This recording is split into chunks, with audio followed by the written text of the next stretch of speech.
Narrativas, o podcast da Carambaia. Normalmente, a paixão pelo teatro vem do contato com o palco, mas existe uma etapa anterior, que é o texto, seja ele feito especificamente para ser encenado ou adaptado para atender às características de uma montagem. Para conversar sobre a trajetória do texto que sai do papel para ganhar vida com o trabalho de diretores e atores, convidamos para o Narrativas, o podcast da Carambaia, Sérgio Roveri, que é formado em jornalismo, foi editor do Caderno de Variedades no Jornal da Tarde e começou a escrever para teatro em 2003. Ele já escreveu 25 peças, 20 das quais já foram encenadas. Recebeu 3 indicações ao Prêmio Shell e levou o prêmio em 2007. Ele também é autor da biografia do ator e dramaturgo Gianfrancesco Guarnieri, publicada pela coleção Aplausos, e da autora de livros infantis Tatiana Belink. Também aqui no estúdio está Aymar Labak, é dramaturgo e ensaísta, autor de diversos textos para teatros, entre eles Tudo de Novo no Front, de 1992, e para cinema com o documentário Brasil 500, a mostra do redescobrimento em 2000. Aymar escreve também para televisão, tendo colaborado com novelas da Globo, do SBT, entre outros canais. Ele é autor do livro José Celso Martinez, Correia, da Publifolha, de 2002, e Stanislavski, Vida, Obra e Sistema, pela Funarte, em 2015, em coautoria com Helena Vassina. Este é o Narrativas, eu sou o Fabiano Cury, editor na Carambaia. Primeiro eu queria agradecer a presença dos dois aqui no estúdio, e eu queria, para a gente começar a desenvolver o papo, fazer um trabalho mais nostálgico aqui, queria que vocês contassem a experiência de cada um, como é que foi que aconteceu o interesse pelo teatro. Eu acredito que vocês tiveram uma paixão pelo teatro na plateia. E como foi que vocês começaram a chegar aos textos do teatro? Vocês se lembram disso? Sérgio começa aqui. Então. Tá ótimo, obrigado pelo convite.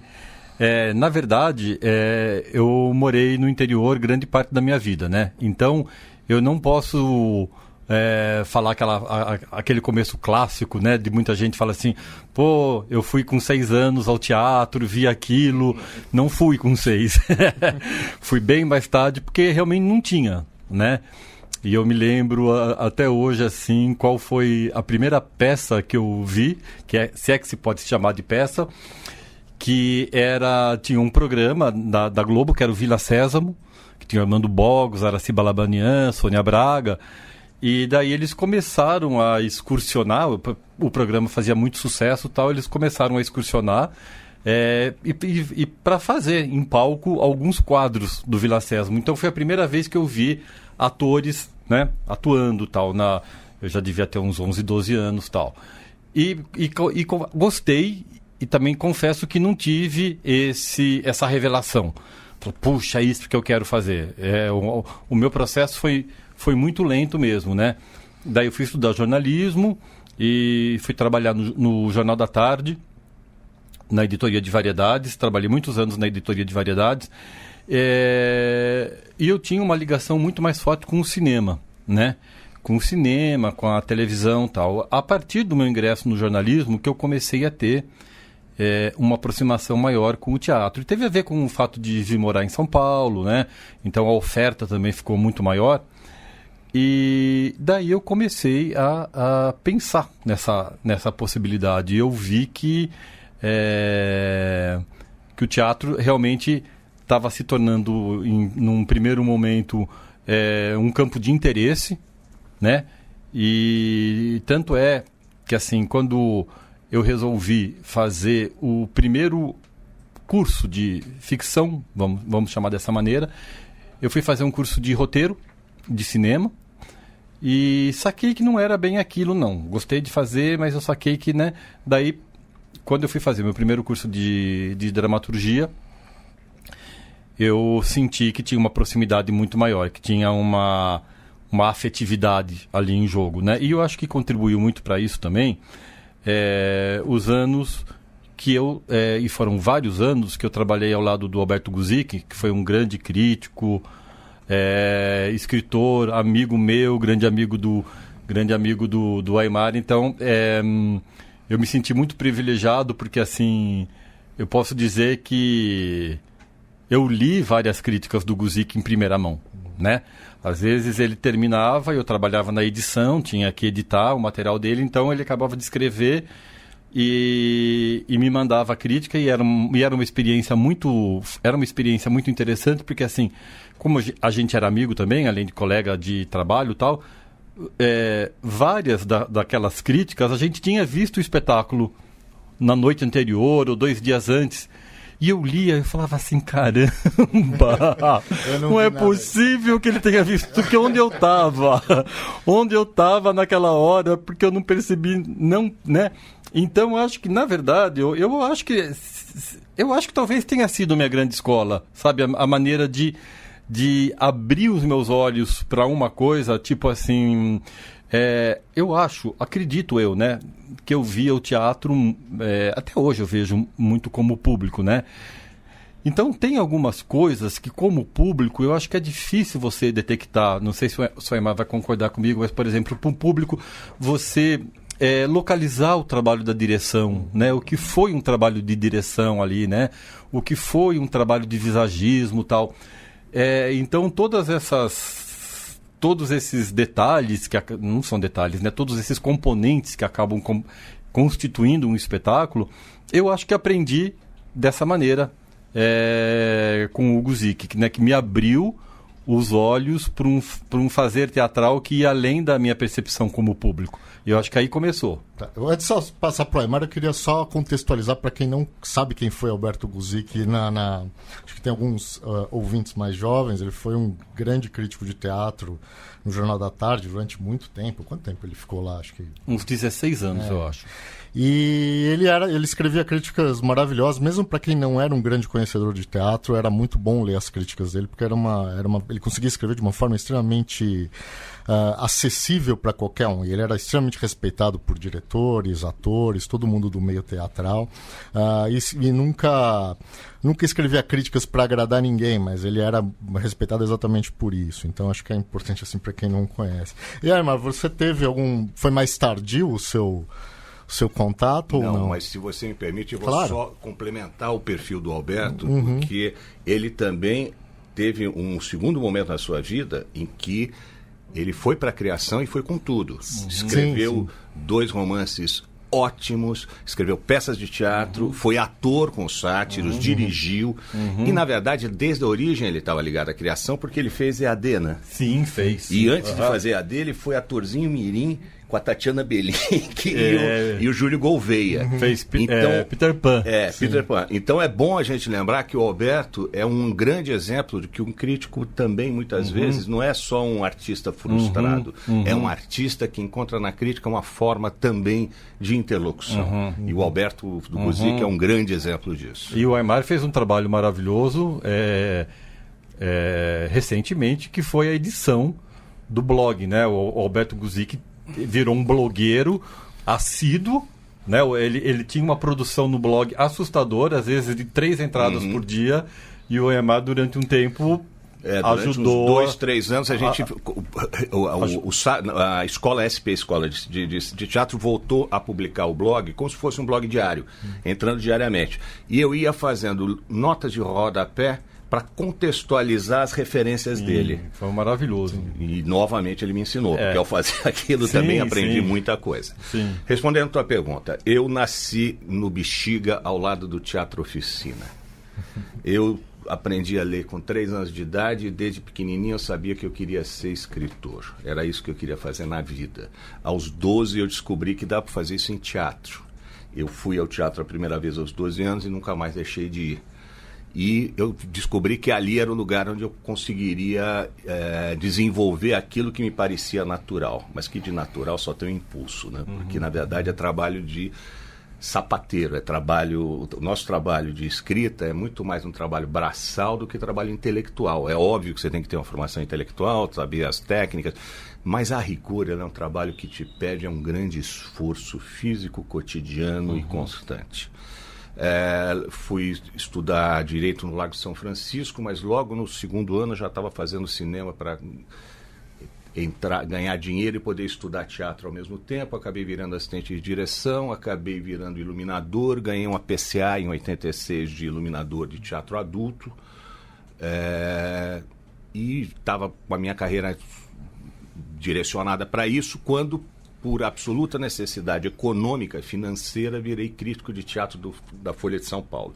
Como sempre acontece, os críticos de teatro da Folha de São Paulo são cada vez mais jovens. A gente sai do cueiro e começa a publicar. A minha sorte é que do cueiro eu fui para os braços do Alberto Guzik, com quem eu fiz amizade em seguida, e com uma pessoa com quem eu me relacionava por outros motivos pessoais, que era Sábato Magaldi. Eu tive a sorte de essas duas pessoas me puxarem a orelha semanalmente, dizendo, errou aqui, acertou ali. E eu acho que essa foi a minha grande escola. Sábato e Alberto dialogando, me mandando ler, me mandando pensar diferente, e a coisa foi andando. A partir de 92... eu parei de fazer crítica em 90, apesar de que tem gente que briga comigo por causa de críticas que eu escrevi naquela época até hoje. Eu, a partir de 92, com tudo de novo no front, comecei a dirigir e a escrever, a ter encenadas dramaturgias. A partir de 98, eu comecei a ter meus textos montados por outras pessoas. Eu tive a grande chance e a grande sorte de ter sido montado por Gianni Ratto, na minha primeira montagem não dirigida por mim. E desde então não parei de produzir, não parei de ser encenado. Eu acho que, talvez por isso, eu veja o teatro até hoje como duas realidades muito distintas entre si. Tem o teatro no qual nós estamos inseridos hoje, porque é onde a gente está produzindo, que é o teatro que é a arte de reorganizar as ações humanas em cena. É um ator na frente de outra pessoa. Mas há uma outra arte que vive paralela a essa, e que era muito mais antiga, e deixou de existir na passagem do século XIX para o XX, mas mais precisamente a partir dos anos 50, que é o teatro como um gênero literário. É um gênero que tem como especificidade ele só se completar na experiência do palco. Eu digo que a prosa ela é escrita para você ler em voz baixa, é uma experiência absolutamente, primordialmente individual.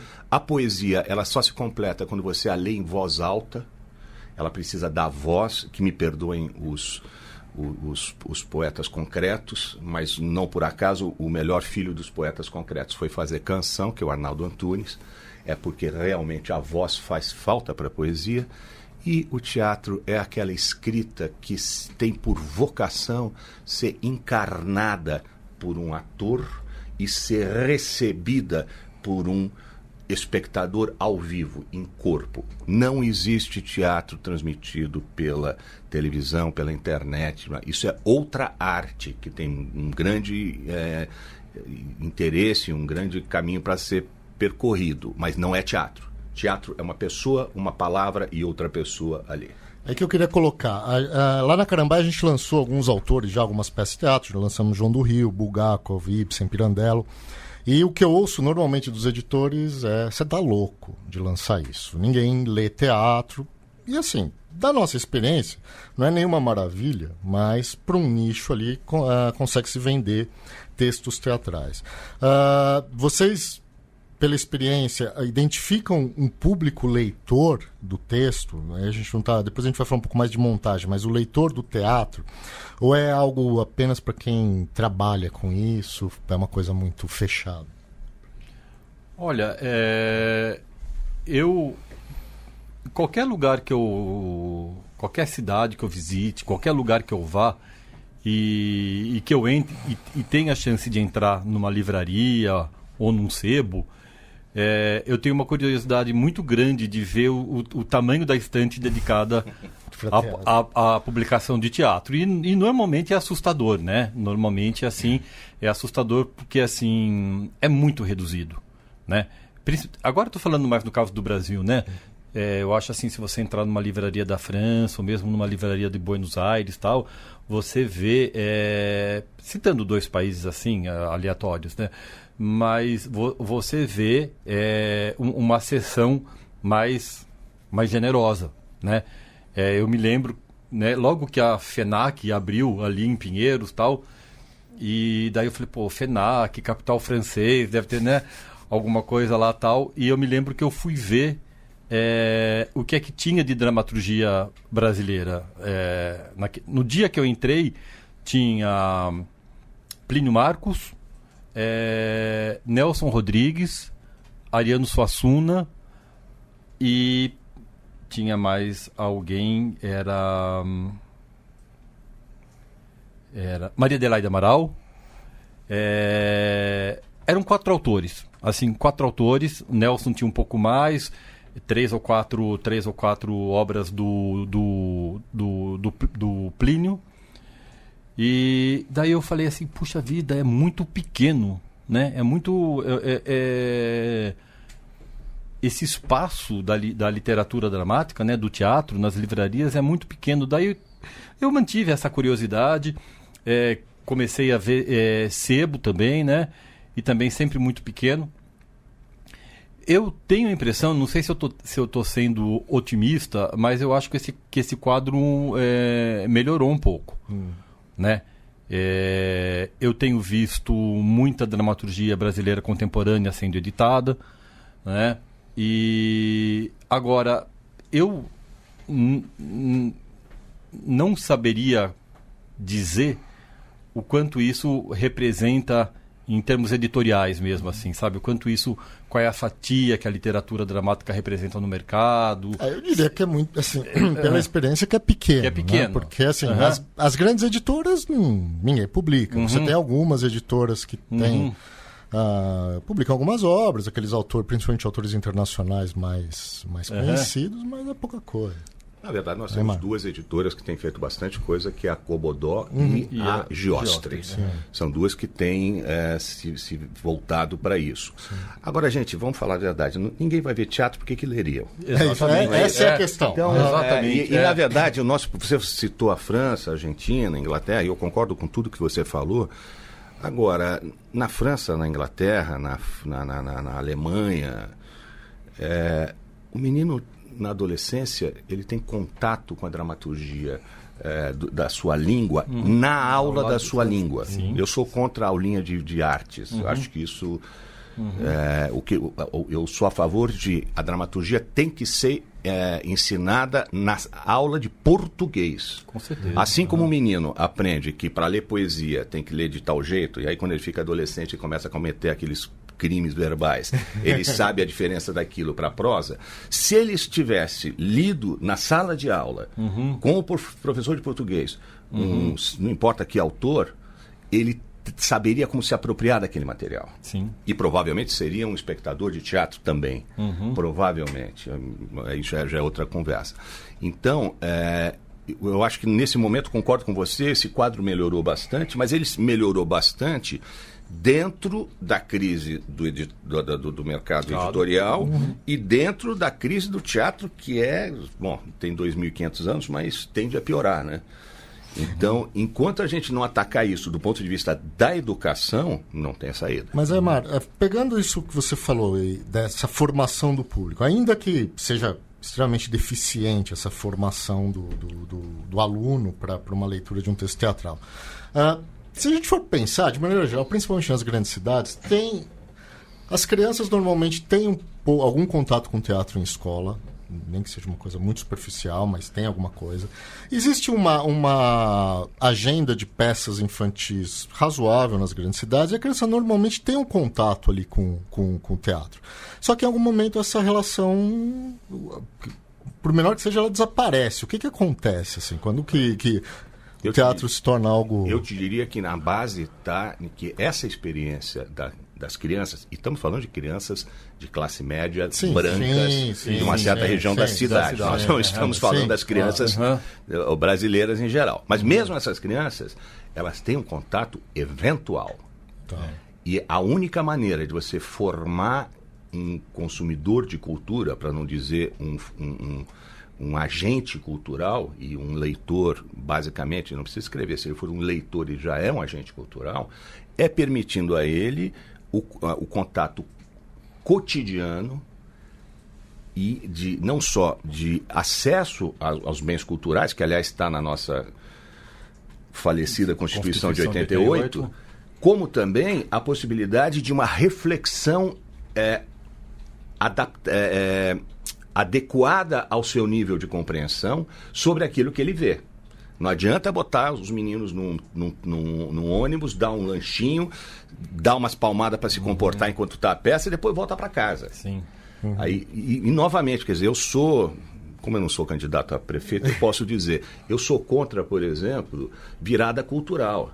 Virada cultural você tem, depois que você tem teatro, música, tudo no seu bairro toda semana. Aí você faz uma festa.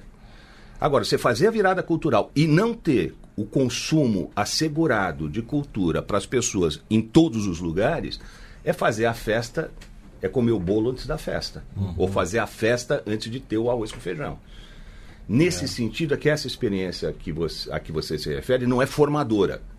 É melhor que nada. Qualquer coisa é melhor que nada. Mas é muito mais uma maneira do político dizer que está fazendo alguma coisa e de nós que fazemos teatro, que não conseguimos sobreviver da bilheteria, temos uma outra maneira, um outro, aspas, mercado para o nosso teatro, do que de verdade um trabalho concreto de formação de plateia. Sim. E eu acho que aí também tem uma crise da educação que é severa, né? Eu falo isso assim de uma fonte segura, né? Eu tenho uma cunhada que ela é professora de português da rede pública e ela me disse que por maior que seja o esforço dos professores, os jovens estão saindo do que seria o nosso antigo ginásio, né, depois de 8 anos de escola, semi-analfabetos. Semi-analfabetos. Eles não conseguem fazer as 4 operações básicas de matemática e não existe um menor hábito da leitura, né? Então, eu fico imaginando assim, se não existe o hábito da leitura, do romance, da ficção, né, que teoricamente são gêneros que estão mais próximos, né, eu imagino do teatro, né? Quer dizer, que é o primo pobre que está lá no finalzinho mesmo, né?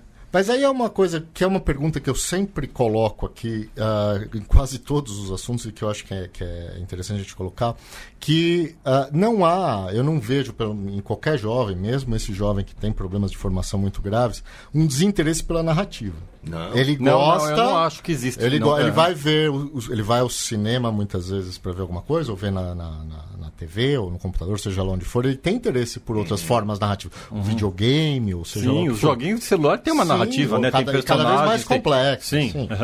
Mas ele não, ele seleciona algumas narrativas e outras ele não visita, né? Como qualquer um de nós.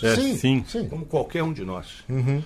Agora, há essa barreira. Será que, por exemplo, a gente pode dizer que em relação ao cinema, muita gente fica sempre comparando, pelo fato de trabalhar com atores, diretores, etc., compara-se o teatro ao cinema, mas cada vez estão mais distantes? Será que isso pode ser também uma questão para ser colocada? Porque se você pensar em filmes mais antigos, sem todos os recursos tecnológicos que a gente tem hoje em dia, talvez eles se assemelhassem mais a uma montagem teatral. Talvez o público identificasse mesmo o cinema mainstream americano e mesmo todo outro, ele é filho direto do realismo do teatro. É isso. É óbvio que com a técnica você vai fazendo... você vai ganhando capacidade maior de mimetizar essa realidade. Mas não deixa de ser isso. E o teatro não. Agora, eu acho que há uma crise específica do teatro, que é uma crise de identidade. Você falou de 2.500 anos de crise. Não, mas o que acontece um pouco, especificamente no Brasil, né? A gente tem que lembrar que o teatro moderno ele surge na década de 1880 na Europa. No Brasil ele vai surgir na década de 1940. As vanguardas, apesar do Flávio de Carvalho, apesar do Oswald, as vanguardas da década de 20, da década de 30 vão chegar no Brasil, na cena brasileira, nos anos 60, final dos anos 60 e início dos anos 70. Então, na verdade, o nosso teatro, ele sempre foi a expressão de uma intelectualidade branca das capitais. Ele nunca foi uma parte orgânica da cultura popular, com as exceções de praxe. Você vai ter, por exemplo, toda a experiência de teatro amador que surgiu a partir da experiência do Pascoal Carlos Magno, por exemplo, que cria uma possibilidade de teatro amador que infelizmente foi morto pela Lei Rouanet, mas isso é outro assunto. O que acontece? O nosso, aspas, mercado de teatro, ele sempre foi um mercado muito restrito. E com a financiarização do mundo, o fazer teatral para a classe média no horário, o teatro burguês como a gente conhece, se transformou numa atividade financeira como qualquer outra. Em suma, se você lotar o teatro, você não paga as despesas. Sim. Se você tiver patrocínio, você pode até enriquecer. Isso significa que, como atividade econômica, ela deixou de fazer sentido. Muito bem. Nesse quadro, nós produzimos teatro para quem? O René Guénon já falava Denis Guénon. René Guénon é o bruxo lá do Bolsonaro falando. Denis Guénon já falava na década de 90 que o teatro francês, e eu acho que serve para a gente hoje, a gente faz teatro para os amigos, para quem faz teatro, para a família, para os... quem dá prêmio, para os programadores de sala e de festival. Esse é o nosso público. Sim, teve um afastamento, eu concordo. Esse é o nosso público. Concordo. Isso não tem só a ver com o fato de parte da produção ter ficado extremamente intelectualizada, extremamente voltada para si mesma, extremamente masturbatória. Tem a ver também com o fato de que se perdeu o que tinha na década de 60 e 70 até 80, a centralidade desse diálogo da produção teatral com o resto da produção. O nosso melhor teatro discutia com o cinema, com as artes plásticas, com os sociólogos. Agora não. Agora, às vezes você tem algum excelente teatro marxista que dialoga com os intelectuais marxistas. Só. Você tem um excelente teatro, odeio falar de vanguarda, prefiro chamar imagético, do qual, aliás, o Sérgio tem sido protagonista junto com o Zé Roberto Jardim, fazendo espetáculos extraordinários. Mas eu vejo, por exemplo, que a interlocução que eles não conseguem uma interlocução que mereceriam ter, por exemplo, com as artes visuais. As artes visuais não vão lá dialogar com... Me corrija se eu estiver falando bobagem. Não, eu concordo. Eles fazem uma arte que é tanto das artes visuais quanto do teatro. E, no entanto, as artes visuais não estão dialogando com eles. Eles estão dialogando com as artes visuais. As artes visuais não estão dialogando com eles. Então, acho que também há esse insulamento da produção, até do ponto de vista intelectual. E tem uma coisa que eu percebo, Aymar, eu não sei se você vai concordar comigo. Eu sou também, assim como o Aymar um público de teatro. A gente se vê, a gente... eu me cobro se eu ficar 2 semanas sem ver. Eu sempre acho que eu estou perdendo alguma coisa. Eu me alimento muito daquilo que eu vejo. Sabe assim? Me alimento bastante. E eu tenho a sensação, de uns anos para cá, que o nosso teatro está um pouco apartado. Não que isso seja uma obrigação do teatro. Não acho que seja uma obrigação do teatro, não. Mas eu acho que o nosso teatro contemporâneo, ele está um pouco atrasado no retrato de uma realidade que a gente está vivendo. Eu ia te perguntar exatamente em relação a isso. A questão, a gente percebe, talvez com esse fluxo de de narrativas, etc., que muitas ficam datadas rapidamente. No caso do teatro, isso você percebe como visível, Sérgio? Não, eu não sei se necessariamente datado. Às vezes eu sinto que não chegou ainda. Sabe? Tá atrasado. Às vezes eu acho que não chegou ainda. Eu sempre... por exemplo, a gente está vivendo um momento político singular. Sim. Né? E horroroso, para não falar singular, eu acho que é até elegante, né? A gente está vivendo um momento político realmente complicado, que, na minha opinião, serviria de inspiração para alguma coisa que eu não estou vendo, e eu também não consigo também pensar em como fazer. Mas, por exemplo, eu adoraria ver uma peça que refletisse isso que a gente está vivendo, tudo isso que a gente está vivendo, numa família de classe média, que não tivesse, por exemplo, como o Aimar falou, de um teatro de um tema mais marxista, tal, ou talvez um teatro mais engajado, mas que refletisse essa crise que a gente está vivendo, essa descrença, esse medo, que a gente está vivendo isso dentro das nossas casas. Eu sinto vontade de ver uma peça que refletisse isso. Por exemplo, assim, eu fui ver Bacurau, né? Independente do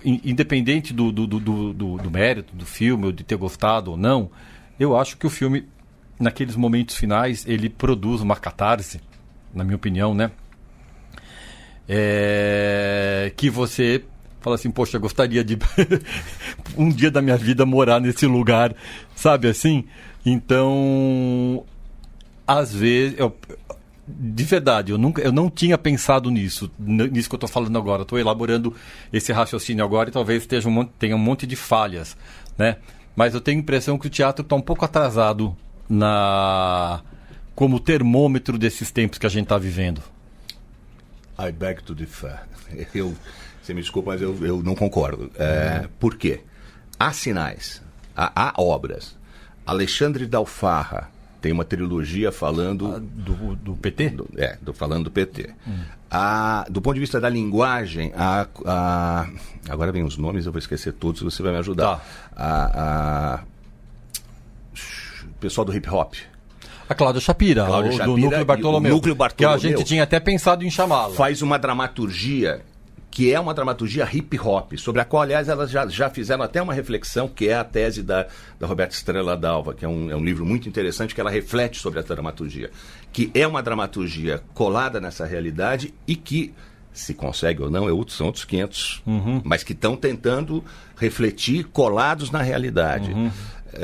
Como a dramaturgia do Nilton Moreno. Quando o Nilton Moreno faz aquela coisa das mulheres... As cangaceiras. Não, as cangaceiras é uma obra-prima. As cangaceiras é tudo aquilo que Suassuna queria fazer e nunca fez. Se o Suassuna fosse moderno, ia fazer as cangaceiras. Não o outro, que é das mulheres, que a Débora Duboc fazia, das mulheres, das mães. Tinha mãe palestina, mãe nordestina. Berço de pedra? Berço de pedra. Novamente, independente de fazer sucesso ou não fazer sucesso, conseguir o diálogo ou não conseguir o diálogo, tem uma produção. Assim, por isso o problema é que essa produção não chega. A gente não sabe. Talvez. Em primeiro lugar, porque São Paulo sofre de elefantíase. Tem 300 peças em cartaz. Como em qualquer lugar do mundo, das 300, 270 é merda. Não há nada mais constrangedor do que assistir teatro ruim. Sim. Eu e você podemos ir toda semana, porque a gente tem essa tara, para não dizer outra coisa. O público normal, se vir uma peça que o constranja, ele fica um ano sem ver. Exatamente.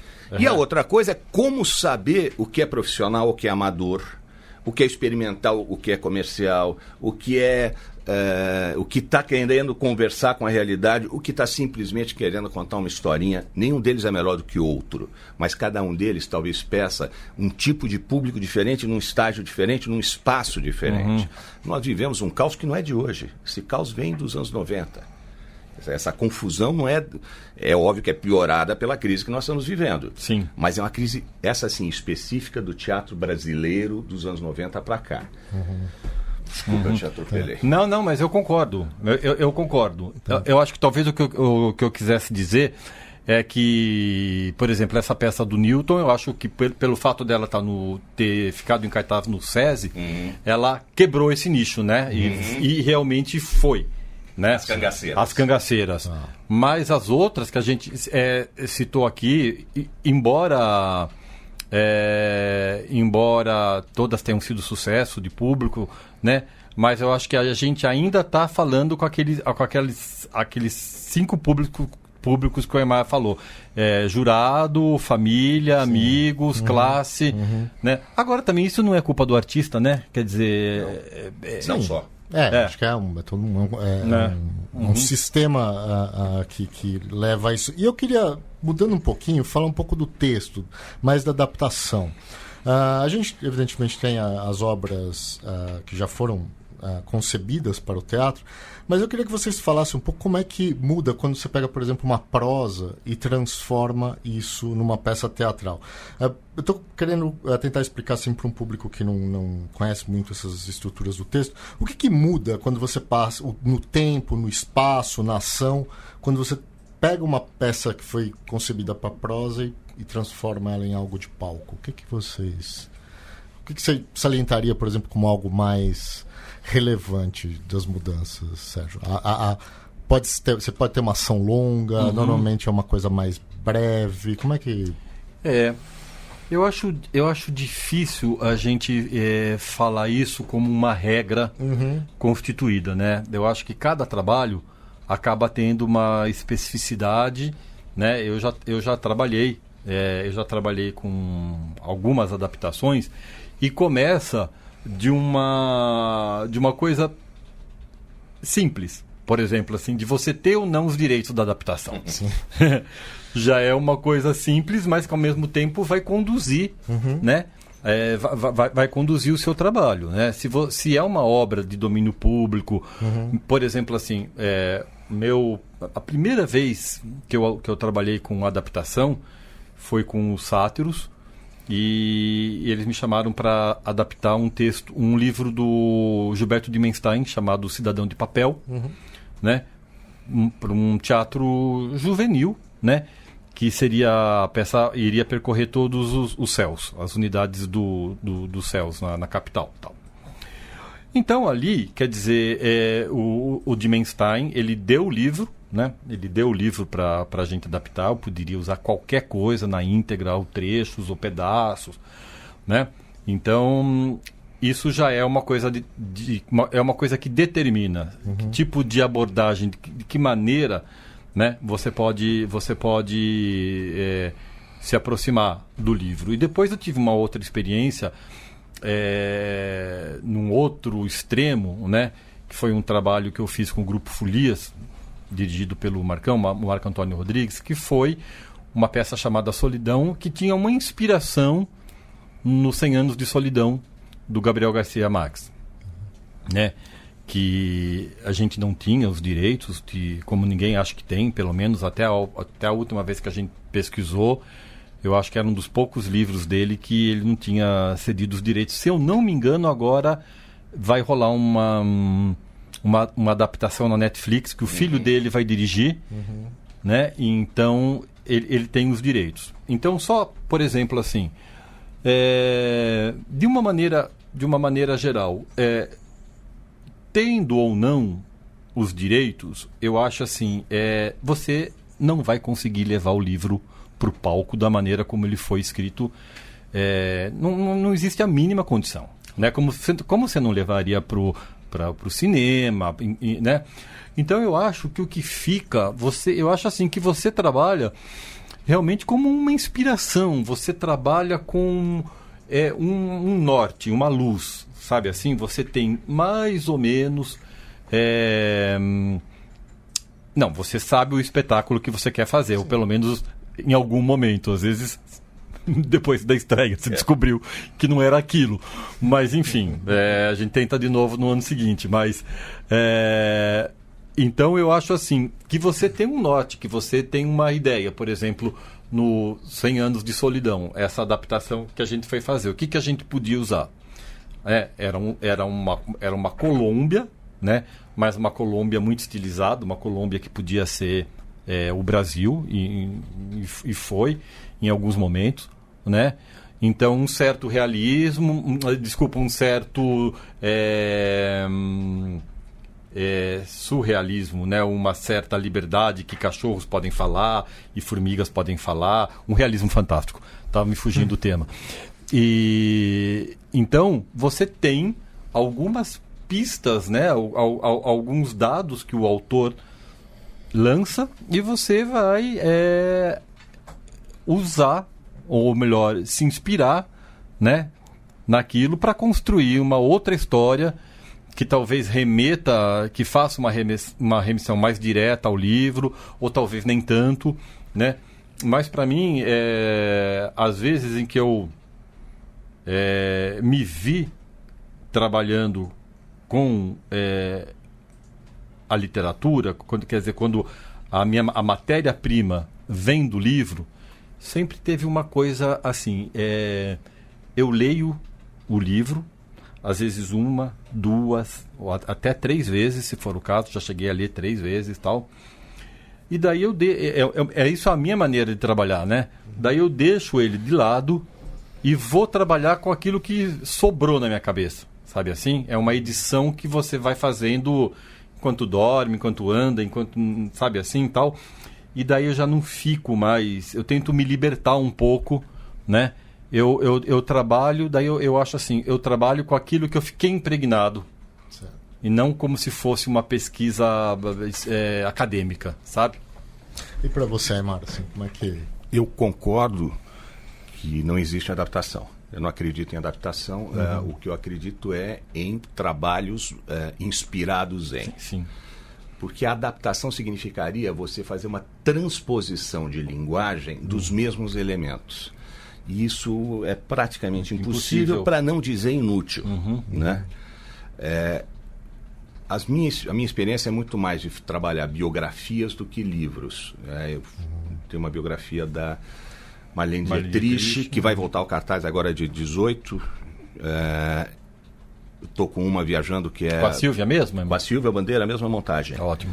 Direção do William Pereira. Lembro. Tem uma que está no Rio de Janeiro, que é Brecht e Piaf, com a Letícia Sabatella e o Fernando Alves Pinto. Nos casos das biografias, eu considero quase como se fosse eu estivesse partindo de um livro, porque na verdade eu parto de livros, né? Então eu leio vários livros e depois faço. No caso de livros... E teve a da Débora agora, recentemente. Eu vou estrear agora dia 30 de outubro de 2019, que é quando nós estamos, no Teatro Giostre, ali ao lado do Teatro Sérgio Cardoso, às quintas e sextas, às 9 horas, A Valsa de Lili, que é uma peça que eu escrevi a partir de um livro de memórias da Eliana Zaghi, chamado A Pulmão de Aço. Eliana Zaghi é uma amiga minha que mora na UTI do Hospital das Clínicas há mais de 40 anos. Ela só mexe a cabeça e com a boca ela escreve, digita, pinta e tem uma vida interessantíssima. Não é brincadeira. Eu li o livro, quis fazer, conhecia, ficamos amigos, escrevi isso já há mais de 5 anos, agora ele foi montado. Nos 2 casos, eu acho que o ponto é o mesmo. Quando você vai partir de uma obra já existente para fazer a sua própria, é preciso identificar 2 coisas. Em primeiro lugar, o que é que te move ali? Então, e dentro do que te move, que uma obra tem, óbvio, 40 leituras possíveis, qual é o tema? Qual é o tema? No caso da Marlene Dietrich, para mim o tema é como sobreviver ao tempo. Que negociações você faz com o que está fora e com o que está dentro para você viver. Porque Marlene viveu mais de 90 anos, passou por 40 coisas diferentes. No caso do Brecht e do Piaf, era como equacionar dentro da gente mesmo o racional e o irracional. E como há tanto irracional, como há tanta irracionalidade no racional, ou tanta emoção no racional e vice-versa. No caso da Eliana, não vou contar, vão ver a peça, vocês vão descobrir. Em todos os casos, o que eu faço? Eu, um pouco diferente de você, à medida em que eu vou lendo, eu já vou pegando fragmentos com os quais eu vou fazendo uma espécie de coxa de retalhos.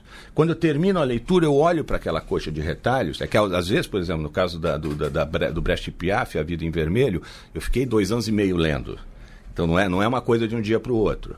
Eu estou fazendo outras coisas enquanto eu estou fazendo isso. Claro. Chega uma hora em que eu tenho aquela coxa de retalhos ali, eu tenho uma espinha dorsal que é o que eu quero falar, aí vem o pulo do gato, que é descobrir a situação dramática.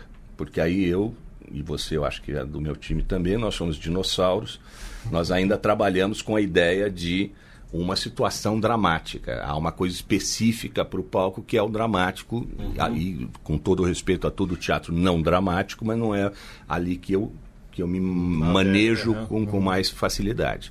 Então essa transposição do texto literário para a cena, ele se dá pela identificação do que há de potencialmente dramático naquele material, Em segundo lugar, identificar qual é o leitmotiv, qual é o tema que vai me fazer desenvolver aquela situação dramática específica que eu arranquei daquele texto. Certo. Respondi? Sim, ótimo. Eu queria... Dá tempo de eu dar um exemplozinho? Claro. Por exemplo, igual o Aymar falou ele trabalhou, por exemplo, Marlene Dietrich, Brecht, Piaf. A biografia deles, quer dizer, o que há de publicado a respeito de cada um deles é enorme. Sim. Né? Então você não daria conta, né? E eu me lembro assim que há uns 3 ou 4 anos, mais ou menos uns 3 ou 4 anos tal, três atrizes me procuraram que elas queriam uma peça inspirada na vida da Marilyn Monroe, né? Então eu falei, olha, já tem, assim, Arthur Miller escreveu sobre ela. Ninguém melhor. Eu não preciso. Aliás, né? casou com ela Casou com ela, né? E daí eu falei, olha, gente, não dá. Eu falei assim, eu acho que não, tipo assim, o que já teve de filme, o que já teve de tese, o que já teve de livro, o que já teve de espetáculo. Falei, essa mulher é um McDonald's da cultura pop, né? A cara dela, eu acho...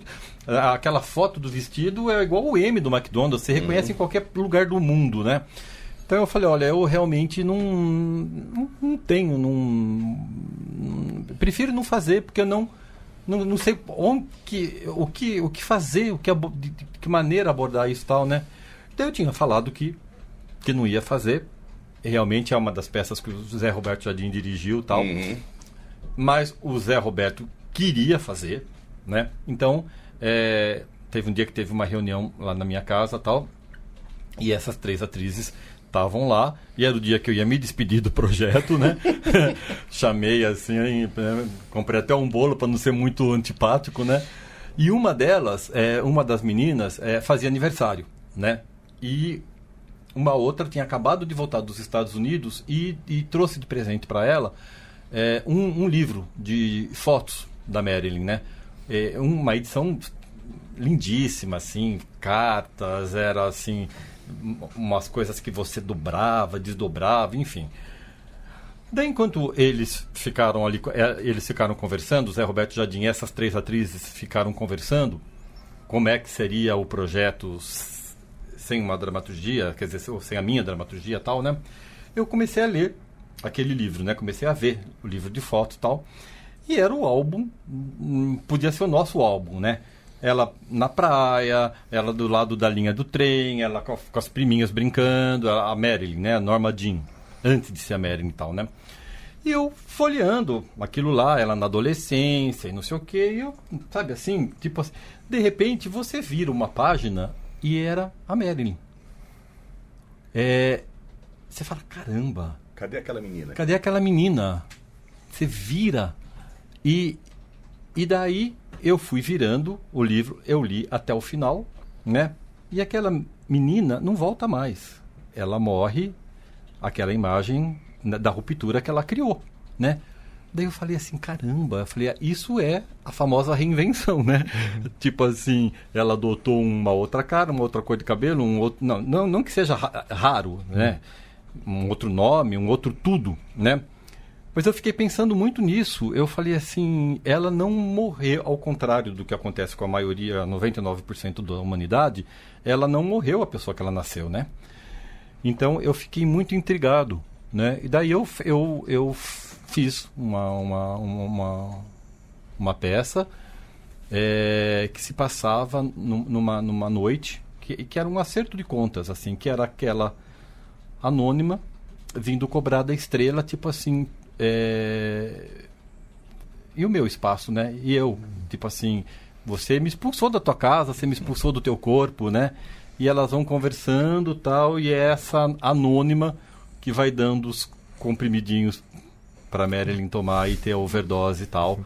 Então, ela mata um mito, mas morre também, né? Tá. Então é isso que eu acho que o Aymar estava...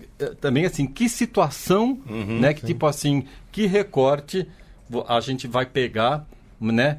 porque já que é completamente impossível você fazer nascimento, vida e obra e morte de qualquer uma dessas... Ou não precisa ser a Marilyn, Então, a gente não conseguiria fazer isso de ninguém, né? Você não dá conta da vida de ninguém, então você tem que encontrar, né? Então, acho que é isso. Desculpa, só agregar uma coisa. Você falou do Zé, eu lembrei do Bruno Perillo, que eu não disse o nome dele, foi quem dirigiu A Vida em Vermelho. No nosso fazer teatral hoje, é muito importante dizer que há uma parceria com os diretores que é determinante, não é? É óbvio que qualquer texto escrito ele vai ter versões diferentes conforme as direções. Mas no nosso processo de criação hoje em dia, quando se consegue uma boa parceria com o diretor, esse trabalho é ainda mais simbiótico, a ponto de, em alguns casos, você dizer que o texto não teria esse formato se não fosse esse diálogo. Sim. E é importante dar esse crédito ao diretor nesse processo. Com certeza, total. Que é uma figura central nesse... com certeza. Nesse processo. Diga lá. Bom, gente, o horário aqui a gente já está encerrando, mas sempre no final eu peço uma sugestão de algo que vocês leram, assistiram recentemente, que vocês gostariam de sugerir. Eu não me lembro de, acho que nenhum desses 20 programas que fizemos até agora, alguém ter falado de uma peça de teatro. Então, vocês não são obrigados. De repente, falar, é um livro que eu li, um filme que eu vi, não tem problema nenhum. Normalmente tivemos sugestões de filmes, livros, até videogame, mas peças de teatro não. Então, o que vocês quiserem. Preferência algo recente, assim, algo que... eu gosto das coisas mais velhas. Bom, sério, uma reedição? Sério? Acabou de ser reeditado A Mochila do Mascate, que é um livro do Gianni Ratto, em que ele conta a história dele, mas de forma extremamente moderna, né? E principalmente te ajuda a pensar, a como olhar o teatro, como pensar o teatro. Gianni Ratto, A Mochila do Mascate. Ótimo. E você, Sérgio, algum? Olha, eu acho assim, até para... Me ocorreu agora, até para ficar dentro desse clima de adaptação, eu gostaria de sugerir a peça Agosto. Estava em cartaz em São Paulo até o final de semana passado, mas agora vai voltar para o Rio, então como é um podcast, né, a gente pode falar né? Então, que eu acho interessante porque assim, nasceu como romance, depois virou um filme com a Meryl Streep e Julia Roberts, e agora teve uma adaptação para o teatro. Eu acho que foi, se eu não me engano, é esse o caminho que esse texto teve. Certo. Né? Então eu acho bacana que a gente tem 3 linguagens aí e tal para ver até, sim, né? Sim, sim, ótimo. Legal, queria agradecer muito a presença de vocês dois aqui no estúdio.